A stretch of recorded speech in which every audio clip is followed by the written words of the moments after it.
오늘 함께 나눌 하나님의 말씀은 요한복음 20장 1절에서 10절의 말씀입니다. 요한복음 20장 1절에서 10절의 말씀입니다. 저와 여러분 함께 읽겠습니다. 안식 후 첫날 일찍이 아직 어두울 때 막달라 마리아가 무덤에 와서 돌이 무덤에서 옮겨진 것을 보고 시몬 베드로와 예수께서 사랑하시던 그 다른 제자에게 달려가서 말하되 사람들이 주님을 무덤에서 가져다가 어디 두었는지 우리가 알지 못하겠다 하니 베드로와 그 다른 제자가 나가서 무덤으로 갈새 둘이 같이 다름질하더니 그 다른 제자가 베드로보다 더 빨리 달려가서 먼저 무덤에 이르러 구부려 세마포 놓인 것을 보았으나 들어가지는 아니하였더니 시몬 베드로는 따라와서 무덤에 들어가 보니 세마포가 놓였고 또 머리를 쌌던 수건은 세마포와 함께 놓이지 않고 딴 곳에 쌌던 대로 놓여 있더라. 그때야 무덤에 먼저 갔던 그 다른 제자도 들어가 보고 믿더라. 그들은 성경에 그가 죽은 자 가운데서 다시 살아나야 하리라 하신 말씀을 아직 알지 못하더라. 이에 두 제자가 자기들의 집으로 돌아가니라. 아멘. 저는 신윤선 목사입니다. 방송실과 신앙학교를 담당하고 있습니다. 허나 지금의 코로나19 사태로 인해 신앙학교가 연기되어서 성도 여러분들을 만나 뵐 기회가 거의 없습니다. 그런데 이렇게 영상으로나마 만나 뵙게 되어 기쁜 마음입니다. 하나님의 말씀으로 인한 마음의 하나됨을 경험하는 시간이 되기를 소망합니다. 그런데 지금 우리가 처한 상황과 오늘의 말씀이 사실 모순이 되는 것 같아요. 우리는 지금 사순절 기간을 지나고 있습니다. 사순절이 어떤 기간인가요? 부활절 이전에 40일의 기간으로서 주일을 제외한 기간입니다. 우리는 사순절 기간에 예수님의 고난을 묵상하고 또 십자가의 의미를 되새깁니다. 그런데 오늘 우리가 읽은 요한복음 20장 본문은 무슨 내용인가요? 예수님이 돌아가시고 벌써 부활하셨어요. 예수님의 십자가와 고난을 묵상하는 기간인 사순절, 그리고 코로나19로 인한 전국가적인 위기의 상황과 부활이라는 메시지는 서로 상극인 것처럼 보입니다. 그러나 이 모순에 오히려 희망의 메시지가 있습니다. 루터는 이런 말을 했습니다. 인간은 삶 가운데 항상 죽음의 위협을 맞이한다. 예수 부활의 메시지는 루터의 이 말을 반대로 뒤집는 능력이 있습니다. 그리스도인은 죽음 가운데도 부활의 희망이 있다. 가시 없는 장미가 없죠. 마찬가지로 고난 없는 영광 없고 십자가 없는 영광 없습니다. 또한 죽음 없는 부활이 없습니다. 오늘날 코로나19로 인한 죽음의 위협 가운데도 부활에 대한 말씀, 부활에 대한 소망을 가지고 살아가는 저와 여러분들이 다 되시기를 간절히 소망합니다. 오늘 우리는 요한복음 20장을 함께 읽고 또한 살펴봅니다. 요한복음 19장까지의 내용이 무엇이었나요? 예수님께서 하나님이 세상을 이처럼 사랑하사 독생자를 주셨다 말씀하셨습니다. 하나님의 독생자이신 예수님께서 끝까지 세상을 사랑하시고 우리를 위해 죽으신 이야기가 요한복음 19장까지의 이야기입니다. 인류의 죄악 때문에 예수님은 하나님의 어린 양이 되어서 십자가에 달려 죽으셨습니다. 여기까지만 해도 참 큰 감동이 되죠. 죄인을 위해 죽는 자가 없고 의인을 위해 죽는 자가 간혹 있을까 말까 하다고 했습니다. 그런데 예수님은 죄인들 때문에 죄인들을 위해 자발적으로 자신을 희생하셨으니 이것이 얼마나 큰 감동입니까? 그러나 감동은 그저 감동일 뿐 그것이 우리를 구원하지는 못합니다. 예수의 죽음이 중요한 메시지이기는 하지만 이것이 우리 신앙의 핵심은 아닙니다. 예수의 죽음이 기독교의 심장인 것은 아닙니다. 기독교를 죽은 자를 기리는 종교 그 이상이 되게 하는 것, 생명의 역동성이 넘치는 종교가 되게 하는 것, 기독교의 심장, 우리 신앙의 핵심은 바로 부활입니다. 우리는 예수님의 부활로 인해 그리스도인이 되었습니다. 예수님이 심으신 부활의 씨앗이 싹 틈으로 부활의 소망을 품고 살아가는 하나님의 사람들이 되었습니다. 그러나 예수님 당시의 사람들에게 있어 부활은 전무후무한 일, 사상 초유의 일이었습니다. 그래서 오늘 본문의 등장인물들은 예수님의 부활로 인해 바로 기뻐하지 못하고 있어요. 그들의 반응이 어떠한가요? 그들은 지금 당황하고 있습니다. 때는 안식 후 첫날 새벽입니다. 막달라 마리아가 예수님의 무덤으로 갔습니다. 그런데 이게 무슨 일인지 무덤에 돌이 굴려져 있는 것입니다. 막달라 마리아는 깜짝 놀라 예수님의 제자인 시몬 베드로와 예수께서 사랑하시던 그 제자, 즉 요한을 찾아갑니다. 2절의 말씀입니다.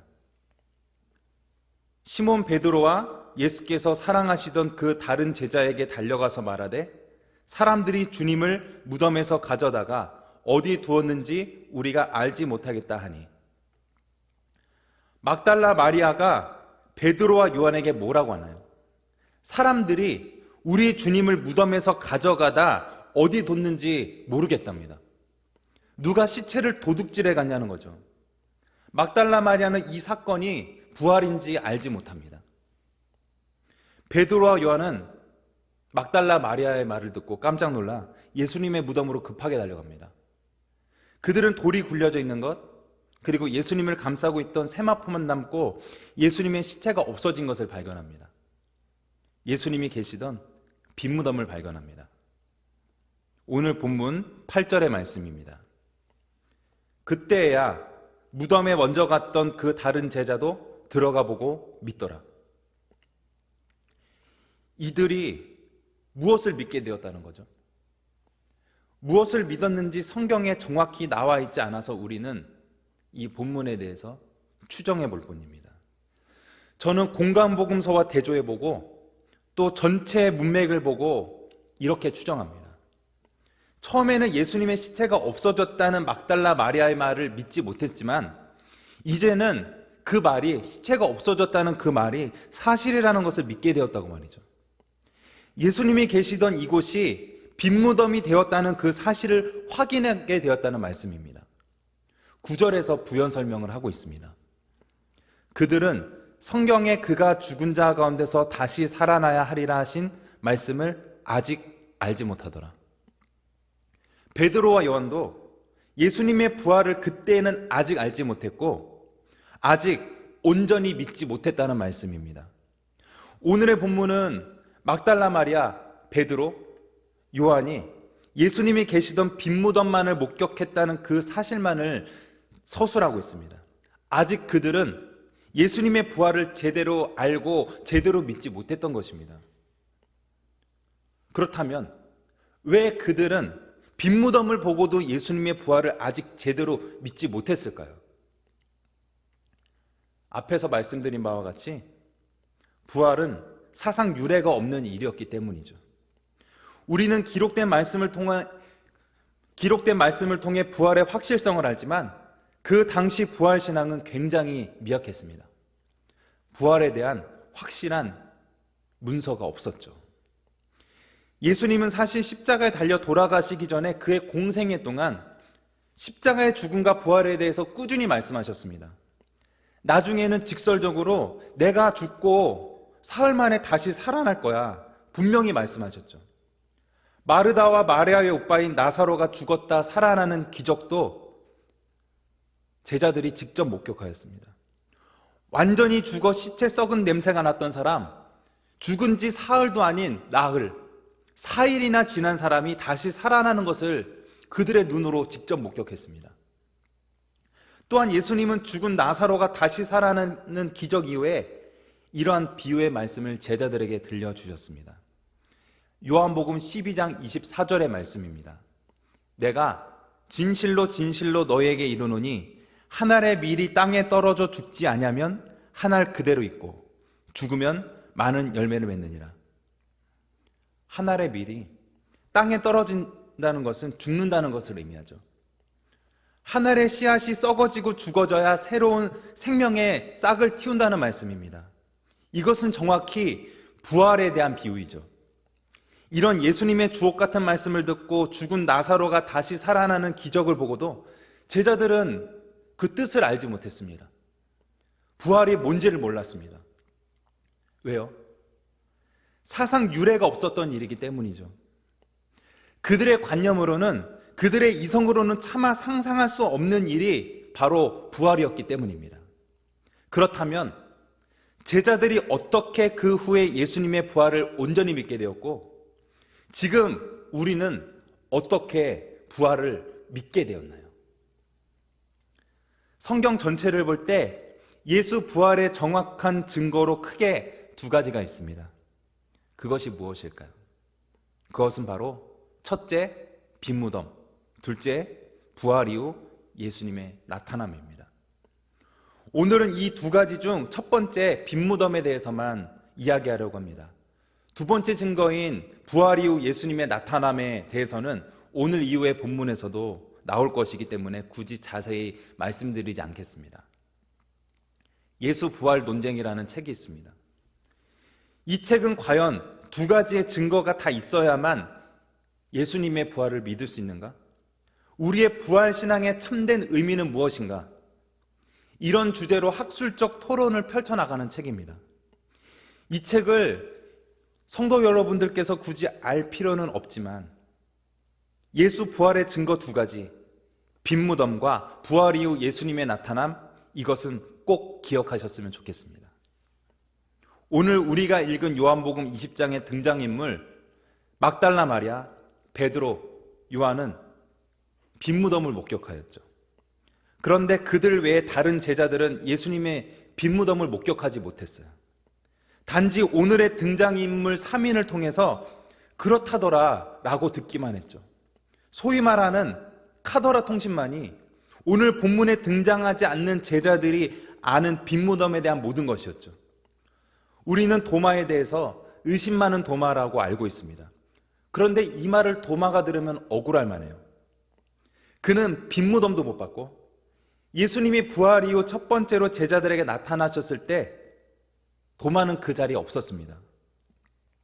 그렇게 도마는 예수님께 증거를 보고 믿는 사람이 되고 싶다고 한 것입니다. 우리에게 포커스를 돌려 질문을 드리겠습니다. 그렇다면 우리는 왜, 어떻게 예수님을 믿게 되었나요? 우리에게 부활은 어떤 의미인가요? 예수 부활 논쟁이라는 책에서 한 학자가 하고 있는 이야기가 그 책을 읽은 지 2년이 지난 저의 가슴 속에 지금도 여전히 메아리칩니다. 빈무덤, 부활 이후 예수님의 나타남, 이 두 가지 증거를 보았기 때문에 우리가 예수님을 믿게 되었냐는 것입니다. 굳이 예수 부활 사건이 우리 눈과 귀로 인식되는 증거로, 과학적으로 증명 가능한 증거로 나타나야만 우리가 그리스도인이 되느냐는 말입니다. 성도 여러분은 어떠신가요? 빈무덤, 예수의 현현, 이런 것에 대해서 연구하고 증명하여 여러분은 믿게 되셨나요? 저는 빈무덤, 예수의 현현, 이런 거 전혀 모르고도 예수님을 믿게 되었습니다. 나중에 신학교 가서, 그리고 지금도 그 두 가지 증거가 과연 무슨 의미인지 연구하기는 하지만 말이죠. 우리가 빈무덤을 보고 예수님이 우리 눈앞에 나타나셔야 예수의 부활을 믿게 되는 것이 아닙니다. 믿을 때에 이러한 두 가지 사실이 예수 부활의 증거로 우리에게 채택될 수 있는 것이죠. 우리가 믿을 때에 빈무덤, 예수님의 나타남은 우리 신앙의 깊이를 더해주는 것입니다. 고린도전서 12장 3절에서 이렇게 말씀합니다. 그러므로 내가 너희에게 알리노니 하나님의 영으로 말하는 자는 누구든지 예수를 저주할 자라 하지 아니하고 또 성령으로 아니하고는 누구든지 예수를 주시라 할 수 없느니라. 하나님의 영, 성령으로 인해 우리는 예수를 우리의 구세주, 구원자로 고백합니다. 성령으로 인해서만이 우리가 예수 부활의 증인, 예수님과 함께하는 부활의 삶을 살아갈 수 있습니다. 성령으로 인해서만이 우리의 이성으로 차마 깨달을 수 없는 부활의 진리를 깨닫습니다. 성령으로 인해서만이 예수님을 십자가의 저주를 받아 죽은 자라고 하지 않고 부활하신 나의 구세주라고 고백합니다. 우리는 빈무덤의 증거를 보지 못했어도 성령으로 말미암아 예수님의 부활을 믿습니다. 또한 우리도 부활의 첫 열매이신 예수님을 따라 부활하게 될 것임을 믿습니다. 코로나19의 크나큰 위기 속에서도, 죽음의 위협 가운데도 우리는 부활의 생명으로 살아갑니다. 가장 큰 절망 가운데서도 우리는 세상의 그 어떤 것으로도 소멸시킬 수 없는 부활의 희망으로 살아갑니다.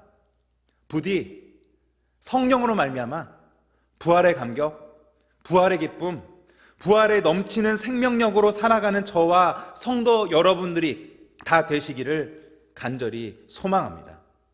기도하겠습니다.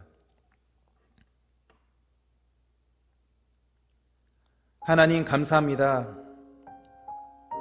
우리 눈에 보이는 명백한 증거가 없어도 우리가 믿음만을 가지고서 늘 걸어가는 주님의 택하신 성도들이 될 수 있도록 인도하여 주심에 감사드립니다. 우리가 빈무덤의 증거를 보았기 때문에, 예수님이 우리 눈앞에 나타나시는 그런 증거를 보았기 때문에 예수님을 믿게 된 것이 아니라, 우리가 알지 못했지만 성령이 주시는 감동을 통해서 예수가 우리 구세주라고, 또한 예수님을 따라 우리도 부활할 사람들이라고 믿게 되었습니다. 오늘날 코로나19의 그런 큰 위기 가운데서, 그런 생명의 위협 가운데서 살아가고 있는 우리 모두에게 다시금 성령의 감동과 성령의 은혜를 더하여 주셔서 우리가 여전히 예수님의 부활을 믿으며 또한 예수님처럼 부활하게 될 것임을 믿음으로 이 죽음의 땅 가운데서도 하나님이 주신 넘치는 생명으로 살아가는 저희 모든 성도님들 다 될 수 있도록 인도하여 주시옵소서. 주님께서 언제나 어디서나 우리와 함께하여 주심을 믿고 감사드리며 이 모든 것 우리 주 예수님의 이름으로 기도드리옵나이다. 아멘.